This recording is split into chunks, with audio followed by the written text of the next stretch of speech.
case briefs, and so much more. LSData's got what you're looking for. In a 1991 landmark case heard by the United States Court of Appeals for the District of Columbia Circuit, the Environmental Protection Agency, EPA, was called to account for its proposed new rule that sought to establish reporting requirements for the release of radionuclides. This proposal was not without its challengers, with several petitioners making a strong case against it. Central to the dispute was the EPA's interpretation of release under the Comprehensive Environmental Response, Compensation and Liability Act, CERCLA, an interpretation the court found to be erroneous. Additionally, the court observed that the agency had failed to follow proper protocols in establishing administrative exemptions to the reporting requirement.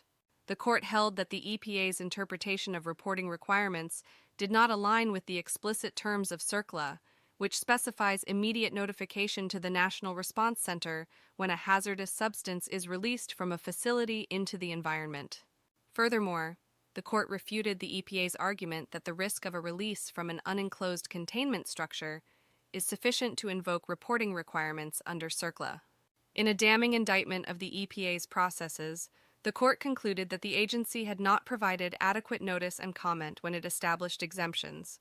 These exemptions shield certain parties from notifying the EPA when reportable quantities of radionuclides are released. Despite their imperfections, the court permitted these exemptions to temporarily remain in effect until the EPA adheres to the appropriate rulemaking procedures. Meanwhile, a rule requiring reporting of the placement of reportable quantities of a hazardous substance into an unenclosed containment structure was struck down for being created without proper notice and comment from the EPA.